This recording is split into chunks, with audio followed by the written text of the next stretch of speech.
Welcome to the first in this year's Rare Books Club series hosted at UCL Special Collections.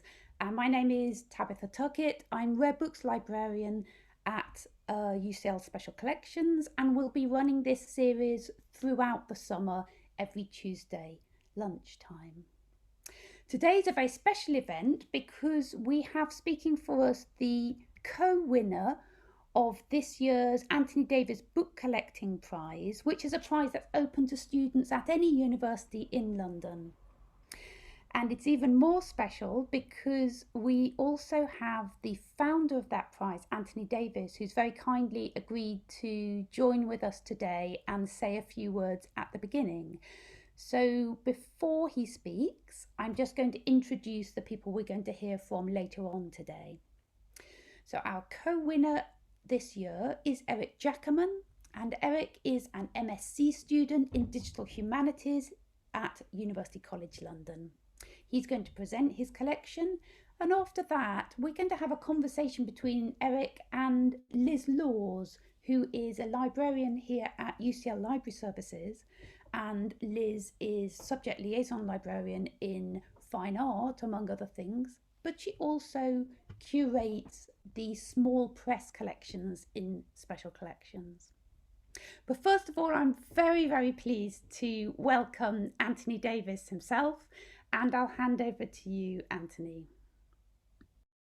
Thank you very much indeed, Tabitha, and thank you all for coming and spending what this sunny afternoon watching your screens rather than being out and enjoying the weather. My name's Anthony Davis, as Tabitha said, and I am very pleased to have been able to support this prize, along with a prize in Oxford, a similar prize, for several years now. The idea of book collecting prizes is not a new one for the UK or indeed worldwide. The idea emerged after the Second World War in the United States. And what happened was that having a drink with an American friend who supports one of these prizes in the States, thought suddenly occurred to me that we ought to be doing the same kind of thing in the UK.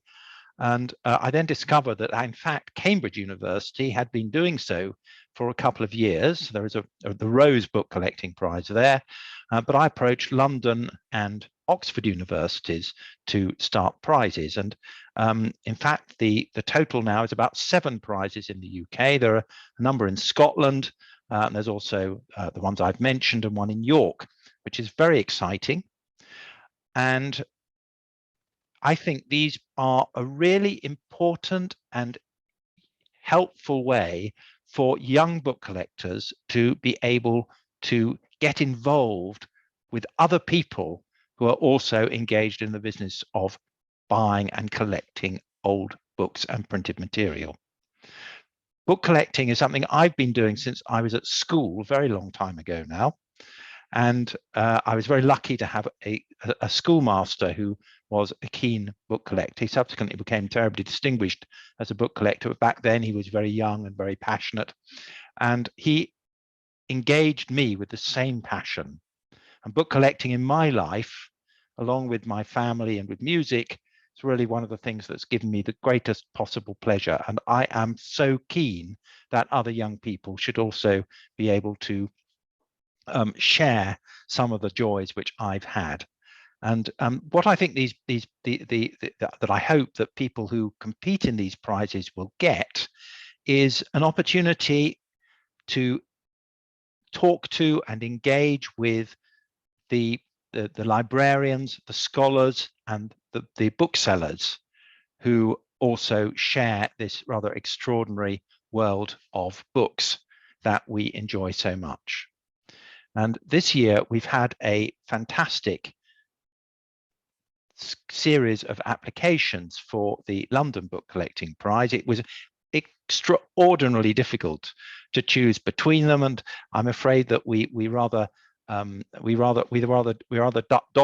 the bullet of making the difficult decision by, as we've done in previous years, by awarding it to 2 people. Both of them were absolutely splendid candidates, and indeed there were some very good entries that we also had to reject. And Erik's is a very good example of the kind of thing that judges look for in these prizes. And perhaps I might just spend a moment just explaining what that is, in case people watching this are interested in what it is that makes a good book collection for one of these prizes. I mean, there are a number of features that stand out when looking at it. And the most important thing to say is it isn't any kind of function of the rarity or the value or the age of the collection which is being made. And Erik's collection is a very good example of that, because many of the things he's acquired, he's got for nothing, as I understand it, one way or another. And and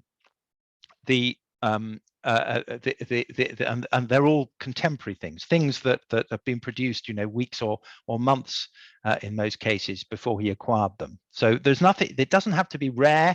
It doesn't have to be valuable. It doesn't have to be old. But what it has to be is interesting, and it has to be something separate from the applicant's research interests. It doesn't need to be a different subject, but a collection of books which is simply the raw materials for writing a dissertation isn't going to be enough.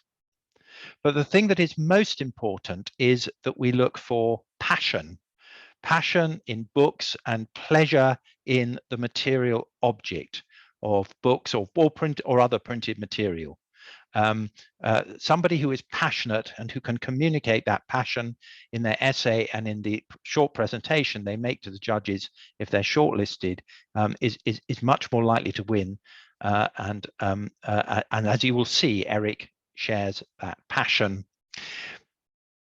There is another thing about Erik's collection which particularly excited us, which is that Erik has very consciously set about creating a collection of items which are an important historic record. The items that he's assembled are things which, first of all, are very ephemeral. Most of the things which Erik has picked up, there will been a lot of them produced, but many of them will found their way pretty soon into dustbins. But by preserving them, Erik has created an important social archive of a moment in time for trans people will be a very, very important time for experts in another 50 years to look back on, to look at some of the social currents, the way in which people thought, the discrimination and other factors that are going on in our society at the moment. And that is pretty unique for a collection like this. And it's something which, along with Erik's charm and his passion about these books, led the judges to be very, very impressed indeed. So that's enough from me, more than enough from me. Erik, over to you. Let's hear about your collection.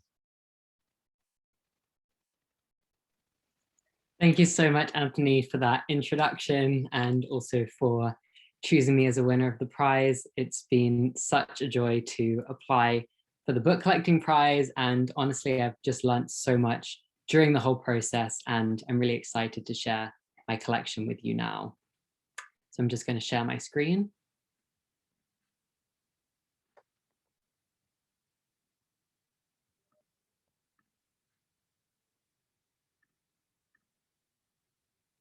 Hopefully everyone can see that. Okay, so the title of my collection is Read My Genders, a Trans for Trans collection. And you can see several of the items in my collection in the image with the amazingly queer pink spines. But this only represents a small part of my collection. As Anthony said, many of the items I picked up are not books, but actually just ephemera from different trans events I've been to. So I'll talk you through some of those. So my collection is composed of fiction and non-fiction books, as you saw on the previous slide, but also zines, chapbooks, poetry, play scripts, information booklets, museum guides, conference programs, film festival programs, and also just some sheets of paper which represent the program or event schedule for an event or a community gathering. The focus of my collection is work by trans people for a trans audience, also for a wider audience, but I'm really interested in how these works kind of contribute to positive trans representation and trans community and trans joy, especially in the face of some of the current issues in society. So that's the trans for trans part of the title. And then Read My Genders. So I've taken this title from an exhibition that I went to called Kiss My Genders, which you can see on the exhibition book photograph on this slide. So I've changed it from Kiss My Genders to Read My Genders, kind of in a way because they're books, so we read them, but also because to be read in trans lingo means to be recognized as trans. So as Sandy Stone, who wrote one of the foundational texts of trans studies, wrote, I could not ask a transsexual for anything more inconceivable than to forego passing, to be consciously read, to read oneself aloud. And by this, Sandy Stone means at that time in the early 90s, it was an incredibly difficult thing to ask a trans person to give up passing in society as a cis woman or a cis man and to allow themselves to be recognizable as trans.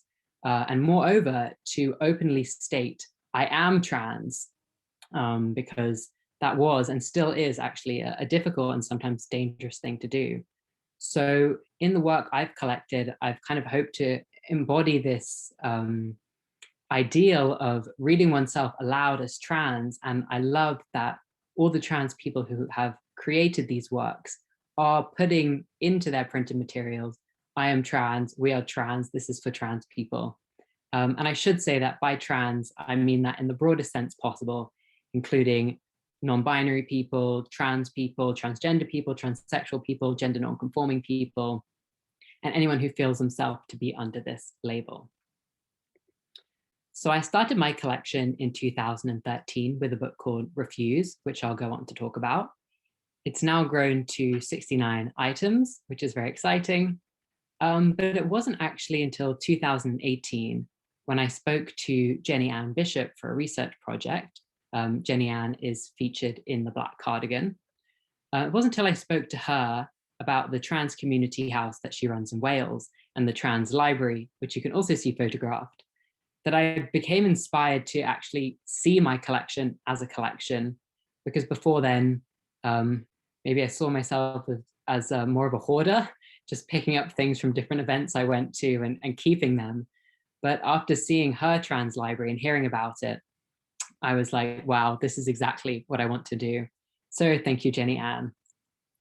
And of my 69 items, I've really been prioritizing self-published and limited edition print materials, so things like zines and conference programs, as well as books with pictures, photographs, and graphics, because they're most important to me in the printed form, whereas fiction and nonfiction, novels, memoirs, those types of books are quite similar on the e-reader format as the printed format, but I hope to acquire more of those in the printed version in the future.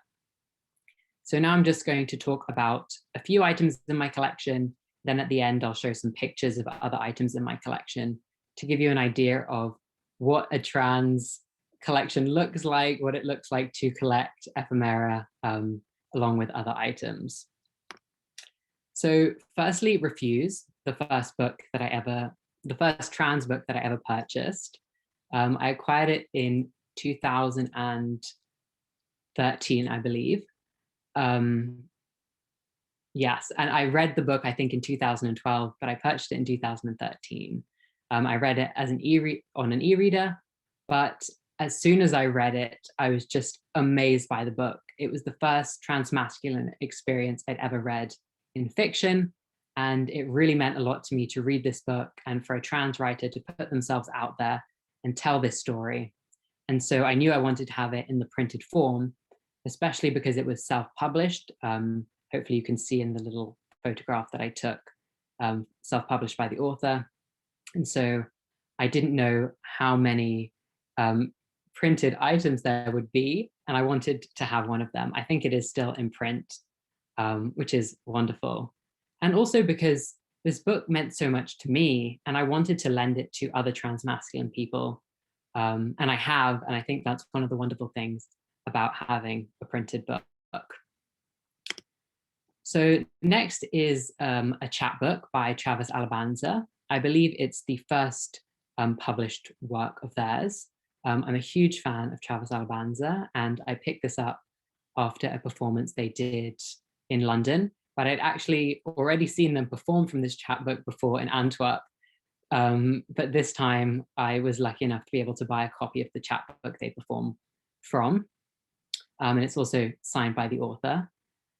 So I guess this is one example of how I acquire items in my collection, going to a performance or going to a museum, seeing an exhibition or meeting the artist who does the work and then buying a copy.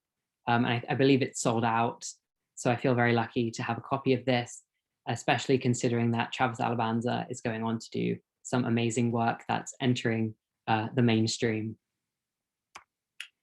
Next is Kiss My Genders, the exhibition guide from the exhibition of the same name, which was on in the Hayward Gallery in 2019. The exhibition features over 30 trans, non-binary, intersex, and gender non-conforming artists. And for me, being in that space at the exhibition was just, it was incredible to be surrounded by all this trans art and then to have this captured in the book. I knew I wanted to have it to be able to look through all these artists, to see the commentary from the artists and the curators.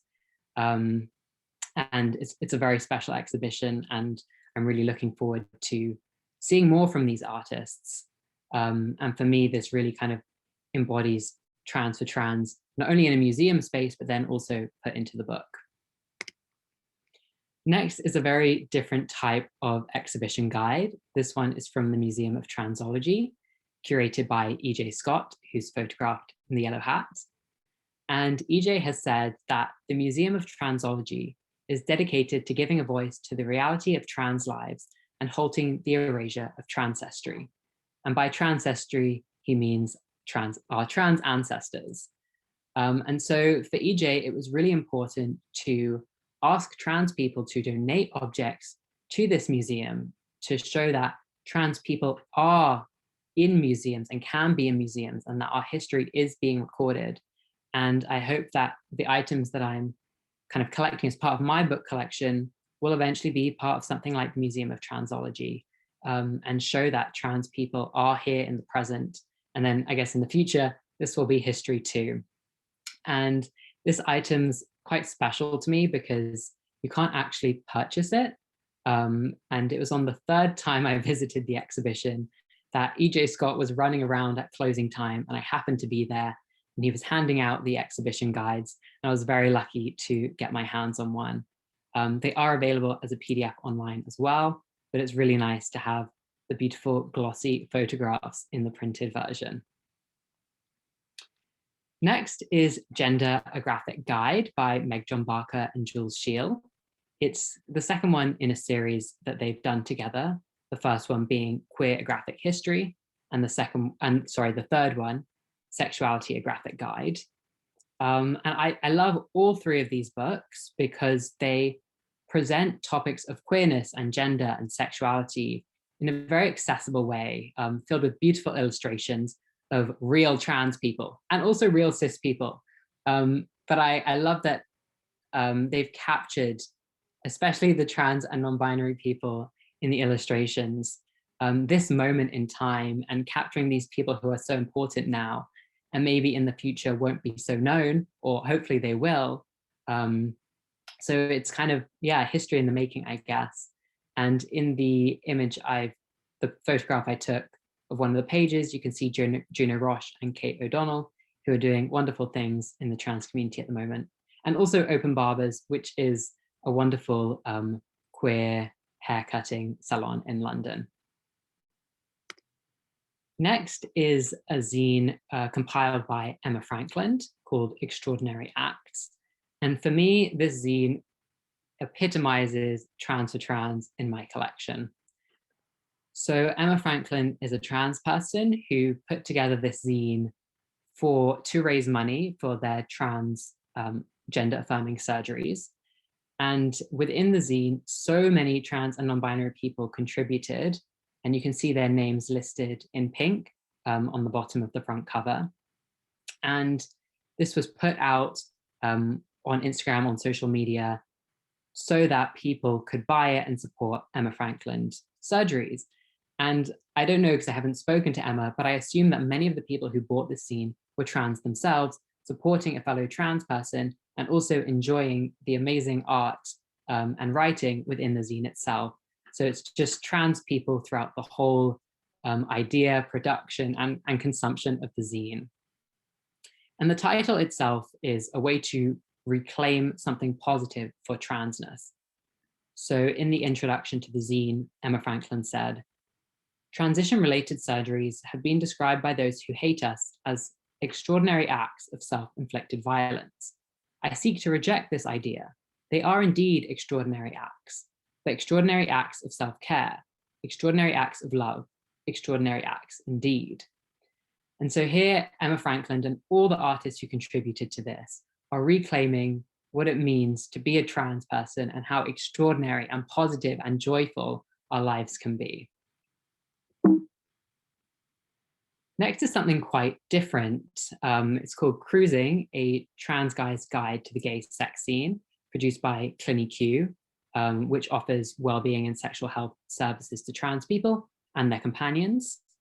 And I wanted to include this in the presentation to show that not all of the items in my collection are creative items or artists' work, but actually some are informational guides such as this and several other sexual health guides, and also legal guides and things like that. So I picked this up for free, one of the many items I've picked up for free at the CliniQ Trans Health Matters conference in 2018. And I was just really happy to see a guide like this available. I believe this one and the other guides from CliniQ are available online as well. But thinking about it in the context of the conference space, it's an easy way for people who go to the conference to pick these up in a way that maybe you wouldn't be able to find it online or you wouldn't go out of your way to search for it.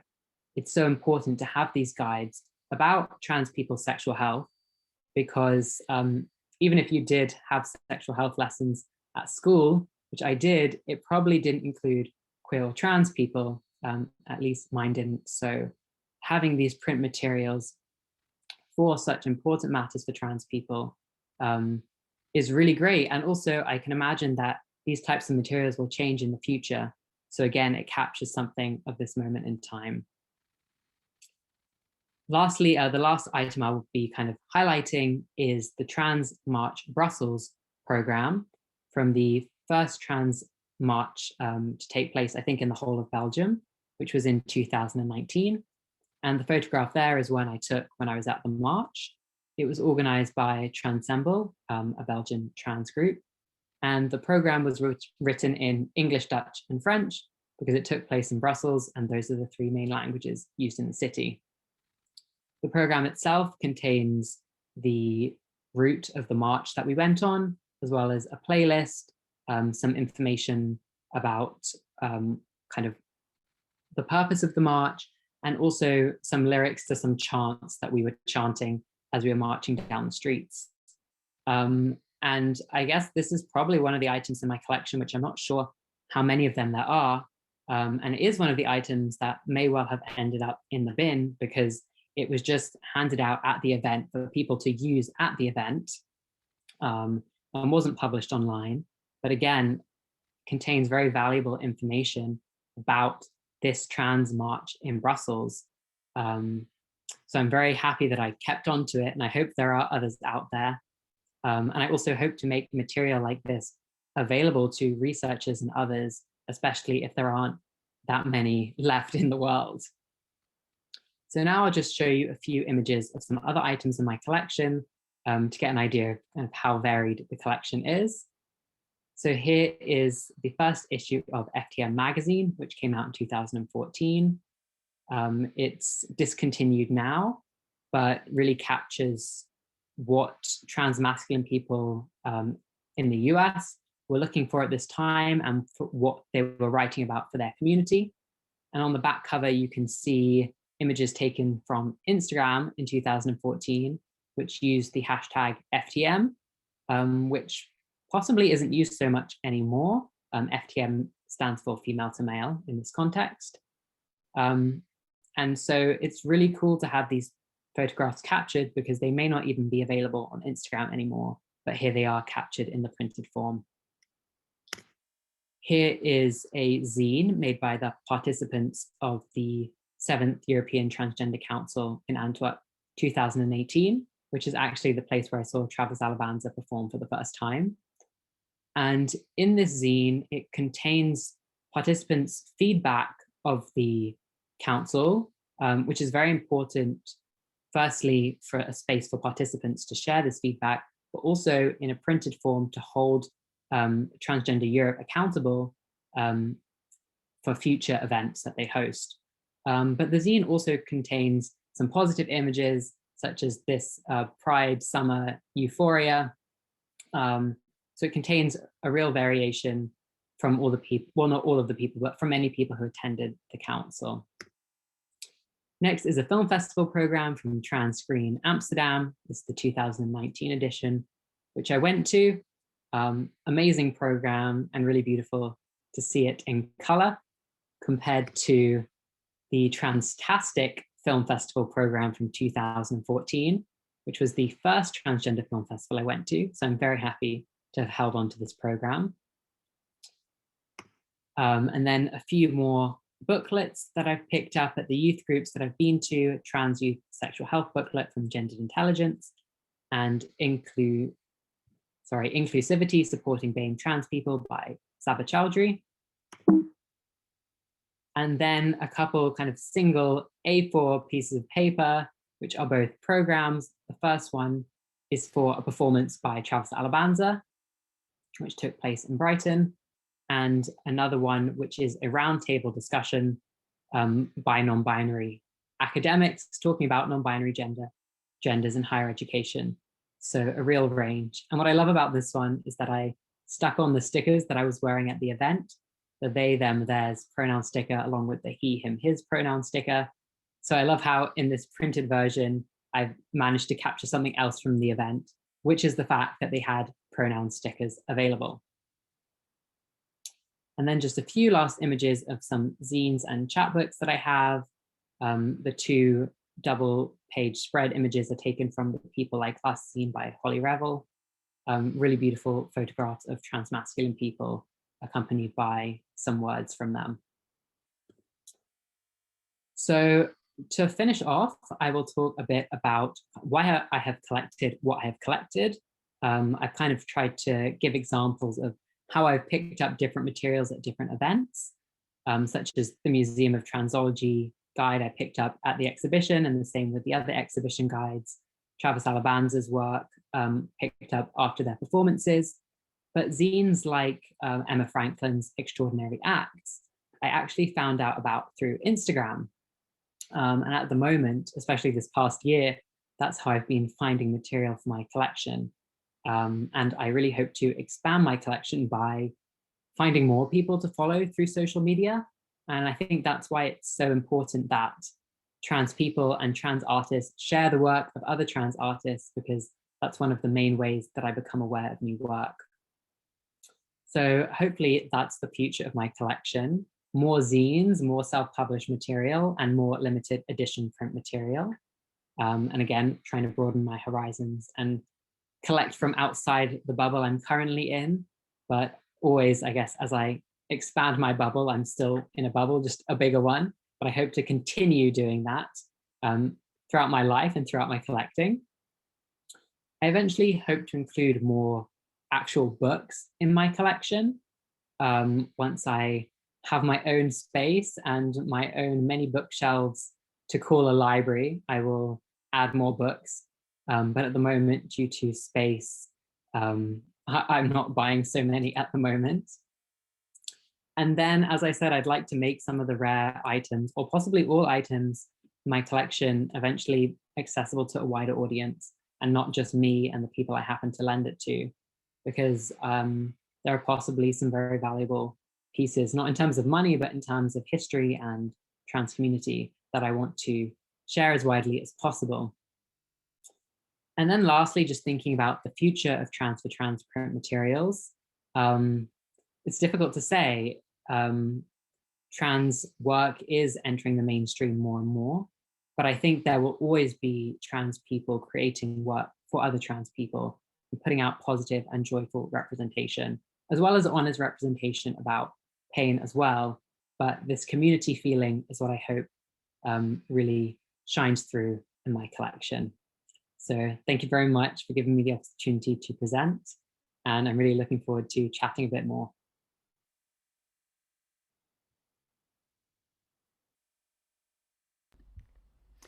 Fantastic. Thank you so much, Erik. It's a very, very exciting collection, and it's also visually very interesting as well. And I love the fact that that includes what we might ordinarily consider to be books, what we might ordinarily consider to be perhaps archival material, and then all of that material that's in between those two extremes. So we're going to, thank you very much. We're going to hear a little bit now from Liz Lawes from UCL Library Services, who, as I said earlier, curates our small press collections. Liz, perhaps you could just start by talking about those collections, perhaps the non-traditional material that we hold in the UCL Small Press Collections, and where the similarities and the differences lie, and perhaps then we could have a bit of a conversation. Yeah, thanks, Erik. That was really fantastic, and I agreed. So visually, really engaging. And I will tell you a little bit about the small press collections, but I think one of the really lovely things about your collection, Erik, is that it's like a sort of microcosm of our small press collections, in that you're collecting this material that encompasses arts and literature and politics and culture.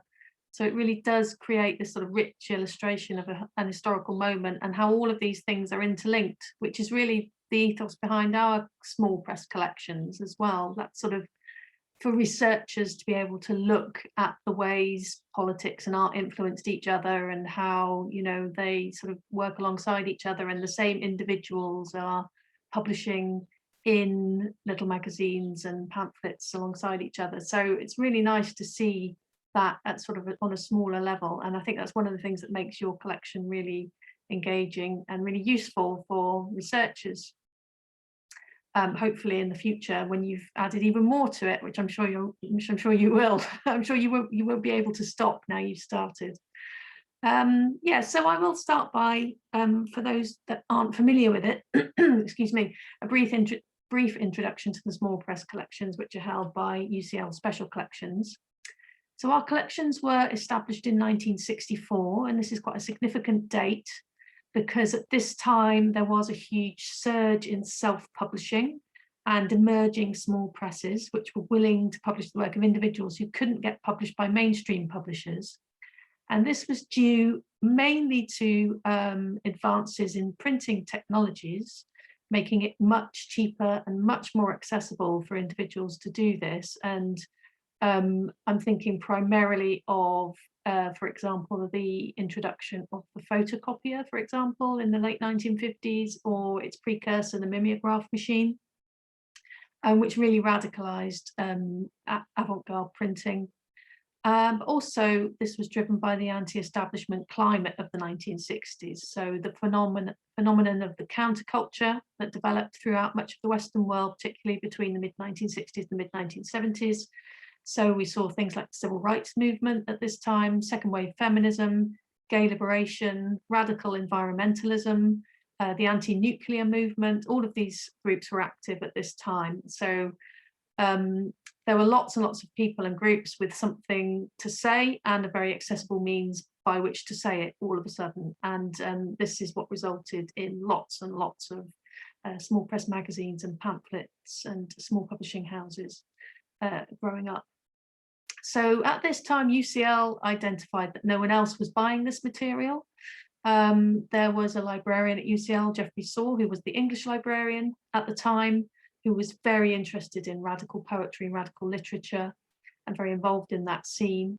And having read a couple of special issues of the Times literary supplement, he realized that this movement was something that was becoming quite important to artists and writers' output within the avant-garde groups, certainly within Europe and North America, and also wider. But it was quite a radical move for an academic library at the time to invest in such ephemeral material. And he began to systematically collect, initially by taking out subscriptions to as many little magazines as could be identified in the UK, but also acquiring material internationally, so across the US, the Caribbean, and Europe. So quite a lot of non-English language material too. So the collections consist of 3 sub-collections, which are the Poetry Store, and these are the one-off pamphlet publications featuring mainly poetry, other text work and artwork, so lots of visual material. The little magazines, which are experimental literary and visual magazines, and the alternative presses, which are the countercultural newspapers and newsletters. And together, these collections reveal how art, literature, and politics were all interlinked from this period onwards. And another linking factor is of these publications is the non-commercial nature. So publications are usually cheaply produced and distributed at low cost, usually with simply the aim of making enough to cover the costs and fund the next publication. And small press publishing is an interactive form of publishing, and it's very much about community and creating networks of like-minded individuals, which I'm sure you've come to realize through collecting your material, Erik. It's about creating safe spaces for the circulation of non-mainstream and radical ideas. And without any obligation to a commercial publisher, individuals have the freedom to explore these non-mainstream ideas. So as something that I observed through looking at material in our collections and collecting more for the collections, is that these ideologies and cultural movements as they get more exposure, they gain traction and feed into the mainstream. So I see the small press as a sort of a vehicle for the growth of non-mainstream ideas until they become something much more accepted to the wider community.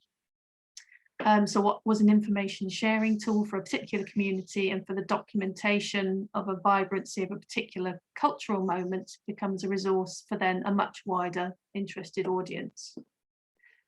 So I think one of the main issues, if we're talking about collecting things for collections like this, is, and something that I think about quite a lot, and because our collections are very large and very sprawling, and it's something that I never really get the opportunity to examine in great detail, is when do I stop collecting material? So it's easy to collect, but it's not so easy to stop collecting.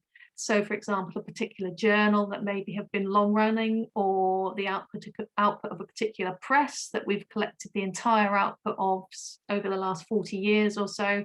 So when does that material no longer represent the original ethos of independence and experimentation, which is what our collections are about? So Erik, you're looking at some of the items in your collection and some of the things on your list of future purchases as well. You mentioned how much the trans literature landscape has changed, and I definitely get that impression as well, because I see things now cropping up more and more from large publishers. So to what extent do you see authors and artists and writers who are represented in your collection? How do you see them progressing and evolving towards mainstream publishing? Do you think that individuals are taking the audience with them, or does the small press audience stay in that world? And what impact does this have on your collecting choices? Yeah, I mean, definitely trans art, I mean, trans issues in general, but trans art as well as part of that is really entering the mainstream kind of more and more. I think it's interesting for me because I'm still young, so I'm kind of growing up with it rather than looking back. So I guess an example of entering the mainstream would be Travis Alabanza, whose chapbook I showed. And now they've gone on to write 2 plays. One was Burgers, which toured internationally actually a few years ago, incredible play, and then Overflow, which opened at the Bush Theatre in London last year and is actually coming back, I think, September, October, which is exciting. And so I think having a play at the Bush Theatre is quite mainstream compared to this chapbook that they wrote themselves and sold online and sold after their performances when they were going to Pride events kind of around Europe, which was mainly queer people. And now Overflow, when I went to see it, there weren't necessarily all queer people, which was very exciting. It's great to see Travis's work entering a more mainstream audience because it's better for them, gets a bigger reach. But I think it does change the nature of what they're doing because their original chapbook is really this exploration of what it means to be trans feminine, I guess. And then their first play, Burgers, was more written specifically, not specifically for a cis white audience, but there is a part in the play where Travis calls a cis white man onto the stage to enter into conversation with them. And so the play can't take place without this cis white man. But then I still wouldn't say it's not trans for trans, because the very fact of putting on this play as a trans person to give trans people visibility and to say trans artists are here and to see trans people on stage is very much for trans people. But also there is definitely this awareness and encouragement of a wider audience. So I think that hopefully this will happen for many other trans artists as well, that their work will enter the mainstream, which would be amazing successes for them. But I think there will always be new and upcoming artists and writers who will always need a space to start their work. And I think often this work will start within the trans community and then build a following from there. So I guess it's those early works which I'm most excited about. But of course, I am still excited to watch the progression as well. Yeah, I think that's really interesting. And that definitely sort of, from my experience, follows the model of the small press publishing within that sort of countercultural sphere.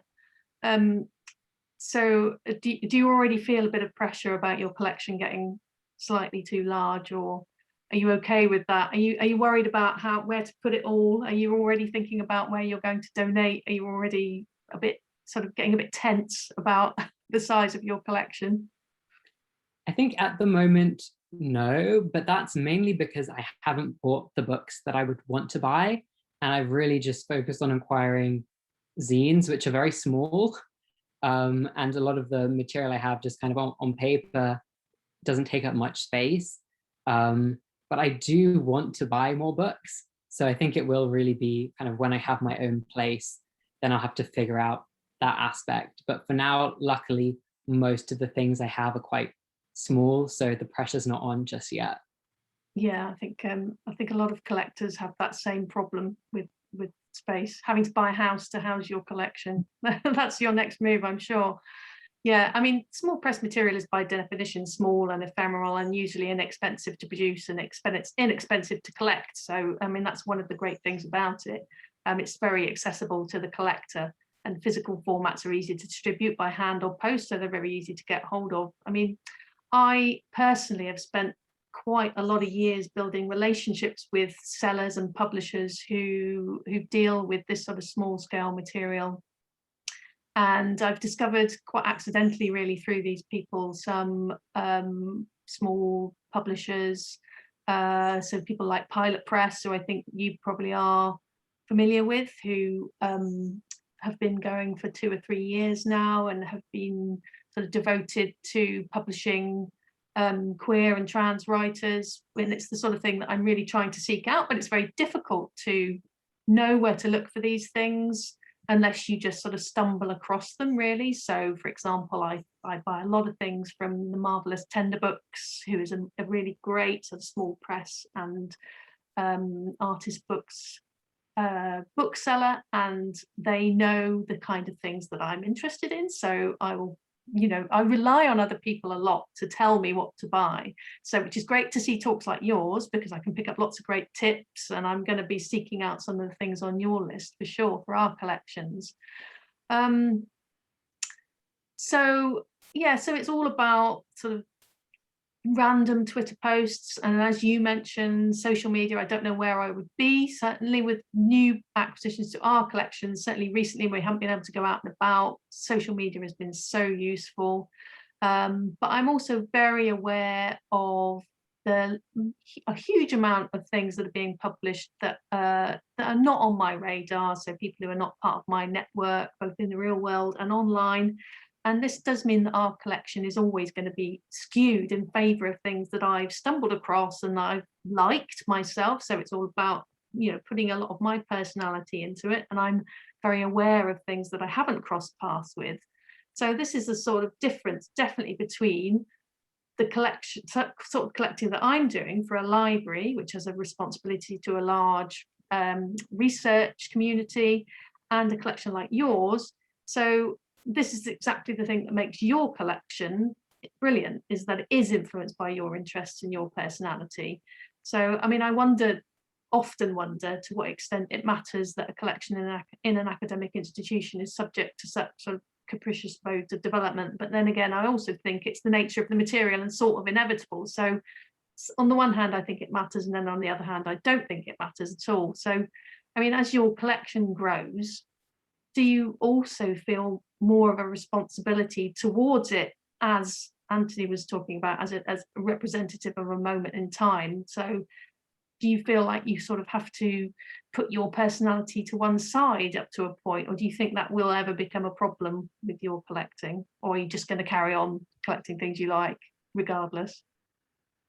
Well, definitely so far, it's just my personal collection, which is compiled of things that I've stumbled across. I mean, nothing, okay, maybe a couple books have been given to me, but mostly it's stuff I've picked up myself. So I can't go beyond myself if it's just me collecting. So I feel, I guess up to this point, especially the early stuff from like 2014, 2015, I just feel grateful to my past self for holding on to things and getting things.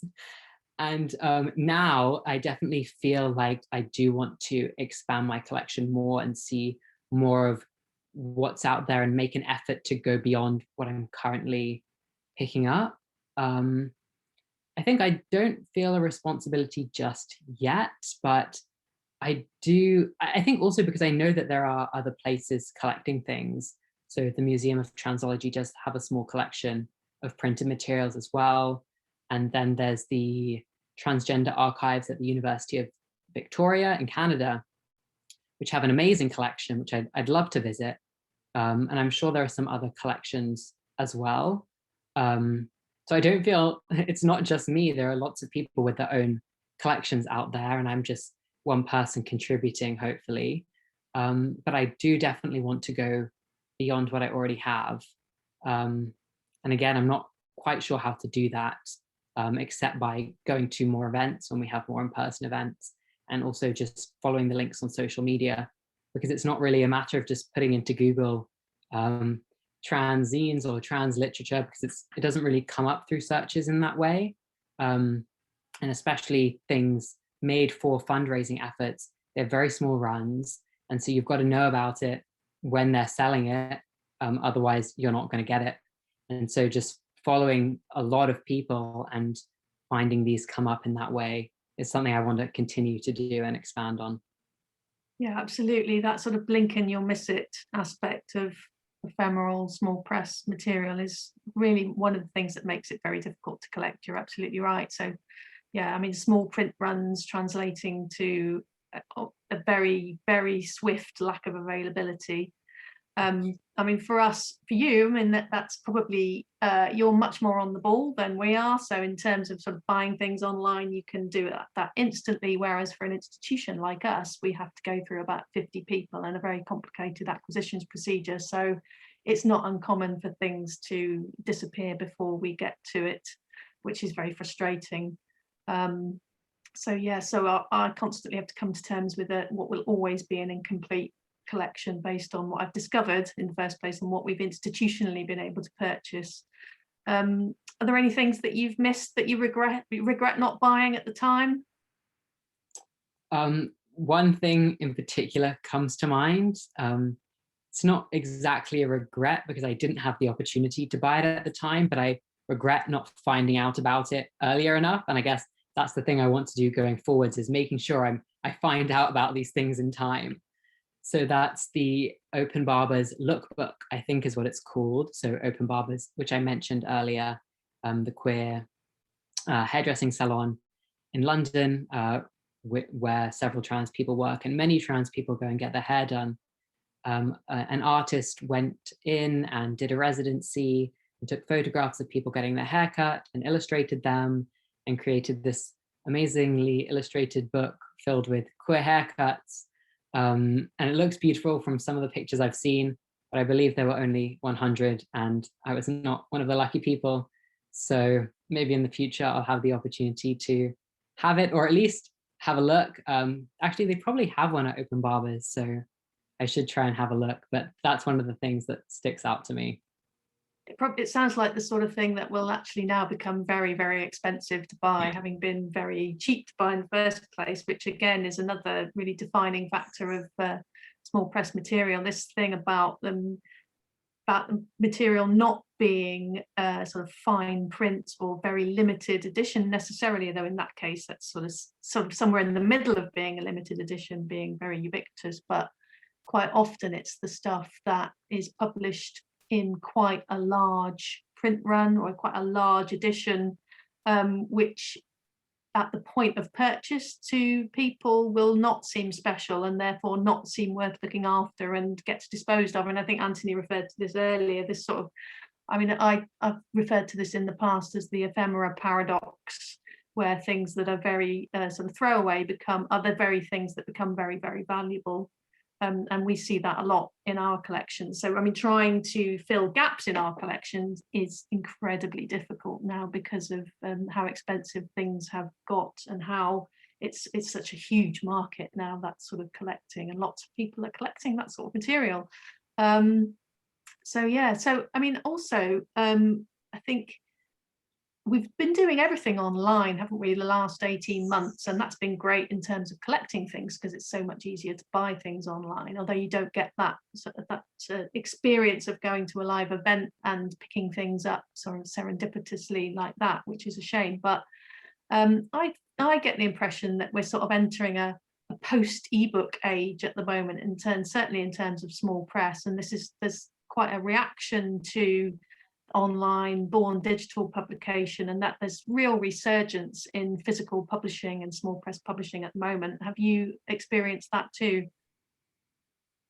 Yeah, and I think also there are several kind of the fundraising campaigns online. So an organization will want to create a printed material and then people will fundraise for it, and then through that the reward is the printed book or the zine or the magazine or something. And so yeah, I'm often on the lookout for things like that as well. I think that's quite exciting. And in terms of digital books, I guess ebooks, again, I mean, I do read ebooks. So most of the kind of novels and memoir type books that I read as ebooks, just because space and also convenience traveling around reading ebooks. But the things that are not kind of books published by publishing houses, even if they're independent ones, I'm much more interested in collecting them in the printed form, especially illustrated ones with photographs. They're just so much better to have in the physical copy. So I think that will always be my preference. And it seems like other people are also interested in having the printed version as well. Totally. I mean, I think your collection is proof of that, isn't it? Completely. Thank you both so much. We'll continue with the conversation, but I just want to bring in a couple of questions that we had from the audience. Somebody asks, how do you organize your collection, Erik? Yes, currently it's not very organized, actually. I have most of my books just on a bookshelf, as in the picture I showed at the beginning. And then all of the smaller items like booklets and zines and things like that, I have mostly in plastic wallets, but I've been told I need to start putting them in actual proper archival storage boxes. So I will be doing that this summer for sure. You can use Melanex sleeves or archival folders, archival paper that's not going to go acidic. We've got another question. This actually comes from a former winner of this prize who says, "Thank you so much for sharing your collection, Erik. I have a question about the long-term future of your collection. Would you consider eventually giving it to an institutional library, or would you rather see it remain a resource base within the community?" And they mentioned that on that subject, are you aware of the dissertation done by a UCL Library and Information Studies student last year on community cataloguing in the queer zine library? So perhaps we'll start, Erik, with the first bit of that question, which is ties in with what you said in your presentation about having a desire to share this material at some point in the future. Now you're just starting, so I'm sure you're not thinking about this too far ahead at the moment. But how do you feel about trying to provide access to this material for other people? And the questioner suggests two options here: giving it to an institutional library or housing it within the community. But there are other options. How do you feel about those? I would love to keep it within the community, but also in a way that is still accessible to the public in some way. Honestly, it's not something I've really looked into, and I don't know that well how archives work, but the Museum of Transology might be an option in the future, because hopefully that will expand and get proper funding and things like that. I mean, there are places like the Bishopsgate Institute, which is also something very interesting that I consider. I also mentioned the transgender archives at the University of Victoria. So that is an institutional collection, but it is a specifically trans collection where trans people work at that collection. So again, that's another option. There will probably be more options in the future, but definitely within a trans or queer space is where I'd kind of want the items to be situated, and not just a trans collection in a bigger space, but a trans collection as part of a bigger trans collection. And no, I hadn't heard about that dissertation, so I'd be very interested to learn more about it. And I've actually got the reference, so I can give that to you later on. Thank so you. It's interesting because your collection is a real mixture between what would conventionally be library materials, that's to say things that are published, printed and published and made available, usually with more than one copy, whether it's electronically accessible or in physical terms, and archival material, which tends to be more ephemeral and often not formally published. So you've got a choice between libraries and archives there.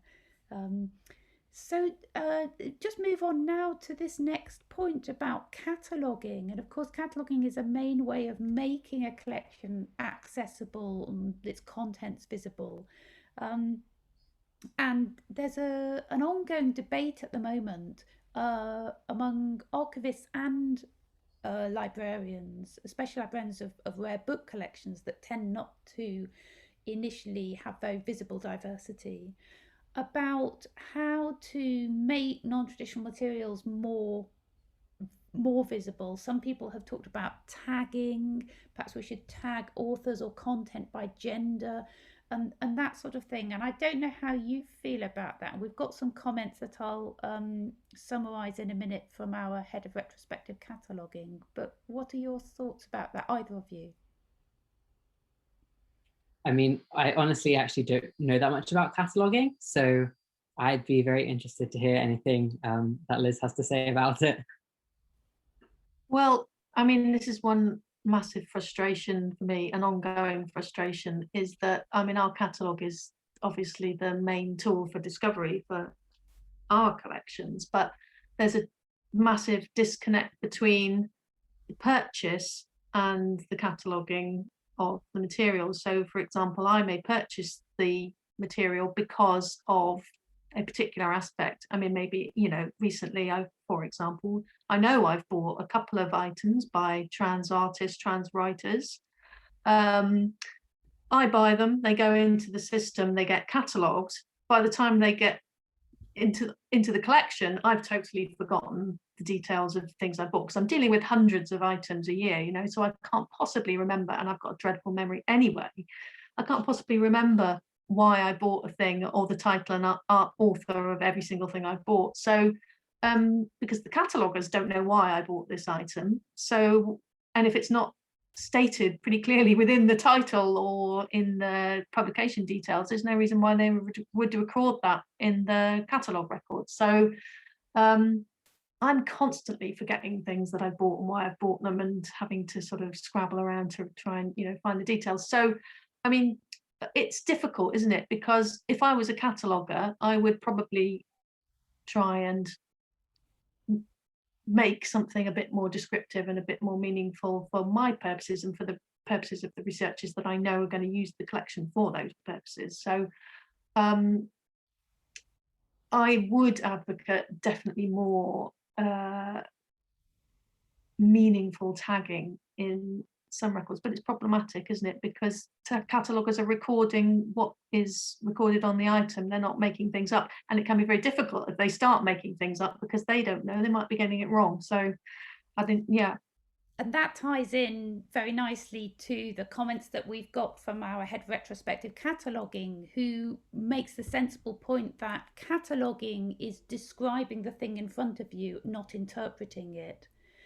And that you can get into dangerous areas if you don't have enough knowledge to interpret it correctly, or perhaps, obviously, our catalogue metadata lasts for a very long time. When you're looking at legacy metadata, you might be shocked by some of the anachronistic terms that are used then. That's an issue. And just for anybody out there who it doesn't know very much about how these things work, the catalogue record is a description of the item bibliographically, and you can add in descriptions of its history and its provenance and of its acquisition. Classification is something a bit different. Classification is a way of grouping those items. Traditionally, you can only group them in one way physically, unless you've got more than one copy, and it's where the book goes on the shelf and what's around it. Somebody like Abby Warburg of the Warburg Institute collection said that the book you want is always next to the book you think you want. So he tried to build into that classification scheme some serendipity. I think it's very interesting now that most of our grouping or our classification of texts happens online. There is the possibility of putting an item in more than one grouping. And so perhaps that might be one way of overcoming those problems. Our head of retrospective cataloguing also suggested that things like blog posting and promoting a group of materials together in publicity is perhaps the way to raise researchers' awareness.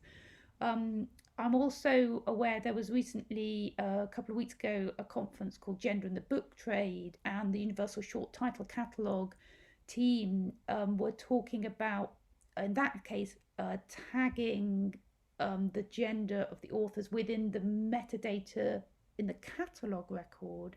So that's sort of merging these two in the same way that we can filter catalogue records by publication date, or click on the author of one item on a library catalogue and then find all the other items by the same author, that it should be possible to find all the items written by men, all the items written by women. And that puts the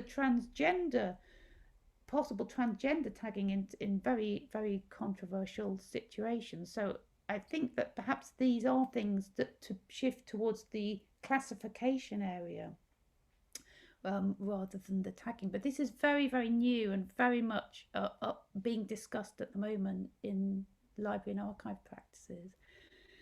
I also had a question for both of you about what happens when some of this material comes to move more into the mainstream and is taken on by more mainstream publishers, which in many ways we hope that some of it does. Do you think that the audience is taken with that and comes to look for that material in more mainstream outlets? Or do you think actually that in that way some of the audience will be lost for this material?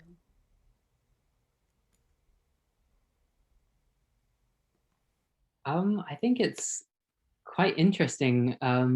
With trans work in particular, I think the audience is very much still there because work is only entering the mainstream kind of now-ish. I think especially in terms of literature, I think films are a bit different. There are quite a lot of films about trans people that trans people themselves don't watch. But literature, I think, is quite new entering the mainstream beyond like memoirs and things like that. So I think people are able to take their audience with them.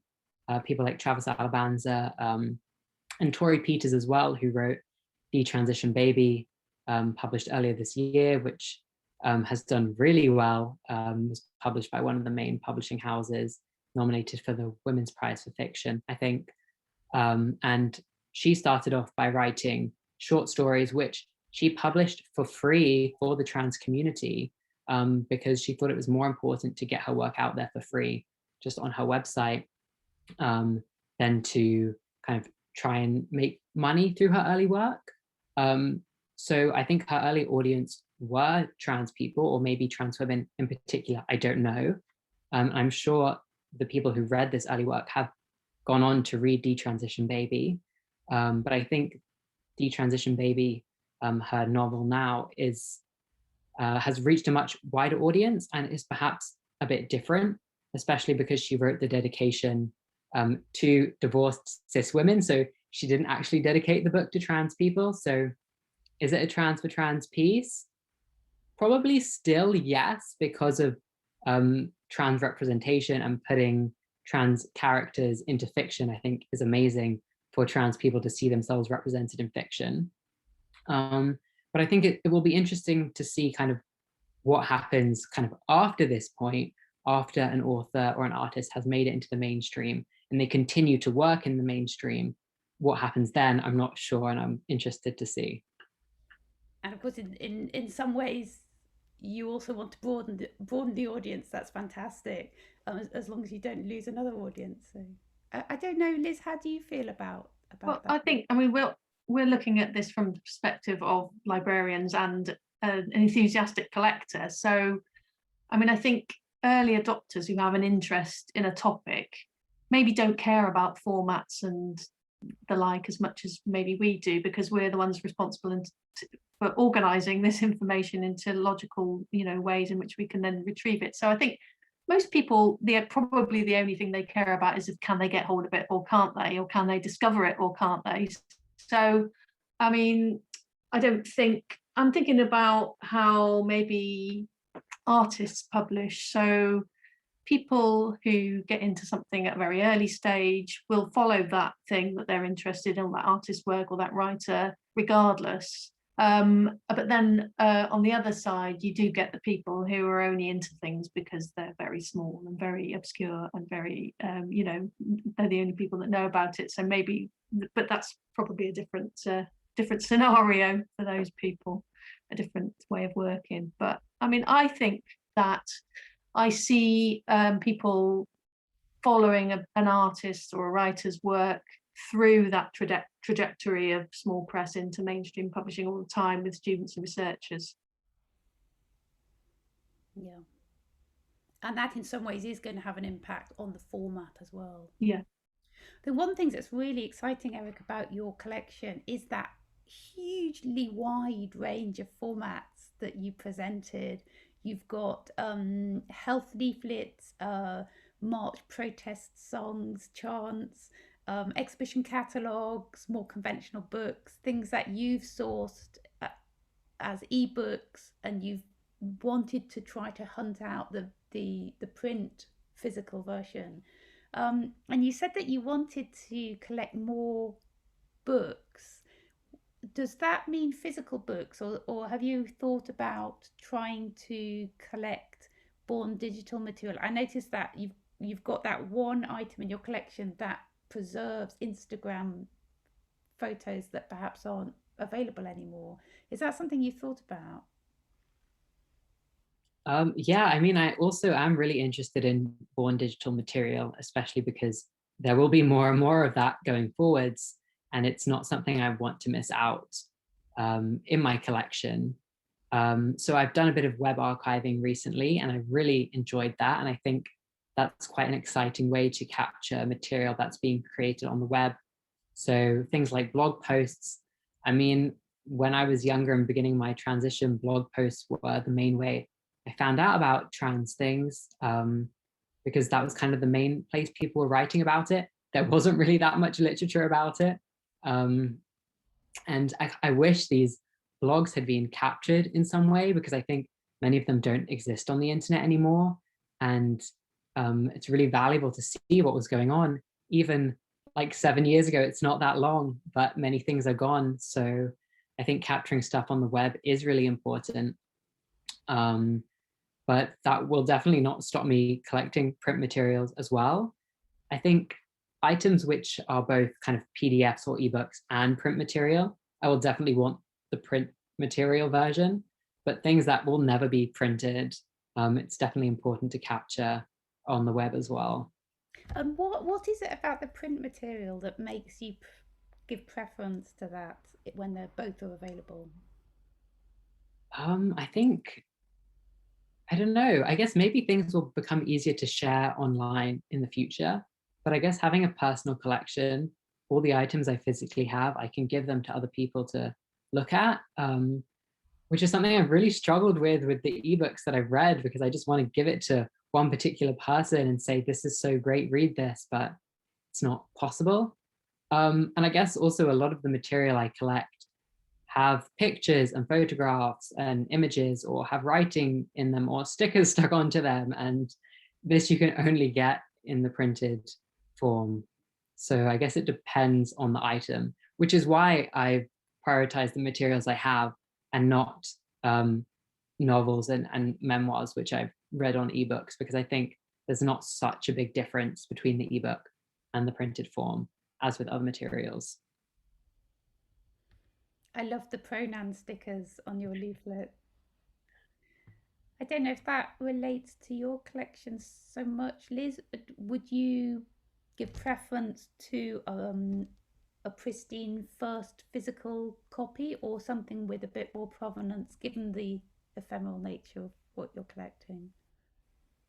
Well, I always try to buy things when they are published, so they will be new and pristine, because I know if I don't, then I probably am not gonna, I've missed the boat really. So, but also, I mean, a lot of, items in our collections show quite a lot of use, and that in itself is quite interesting as well. So there are elements of where that can say quite a lot about an item in our collection. So for example, I'm thinking about things like the 1970s Brazilian process poetry magazines that have a cover which is the airmail envelope. So you can see how it's got battered in the post, and but it's also very beautiful because it's got all the postage stamps on it, and it's got the handwriting, and it's got the stamps and everything. So there's definitely a place for imperfections in that type of material, definitely. But it's, in terms of how we use our collections, and we use our collections a lot with art students, so it's more about physical items as material. So I don't necessarily mean it as material with a capital M. I mean sort of material for inspiration, and material as in an artist's material. So I mean, that is something that you really don't get with non-physical items. And that's quite different, isn't it, between an institutional collection, where you're thinking that your future might be hundreds of years, and a personal collection like yours, Erik's, where you're the reader of your material, even if you're going to share it in the future. At the moment, it's your collection, you're collecting it for yourself as well as whoever else you might think about later on in the future.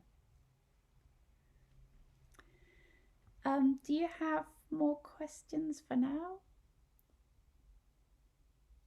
I don't think I have any more questions, no. So we'll come to a close today. Thank you both so much. It's been a really interesting conversation. And we've got a message from Anthony Davis also to thank you, Liz and Erik, for such an interesting discussion. Many congratulations, Erik. Good luck in the future with your collection. And we look forward to seeing that develop and to keeping in touch. Thank you, everybody, for joining us. The Rare-Books Club series will continue throughout the summer, and then it will start up again next summer. We are online throughout the summer this year. Thanks very much. Goodbye.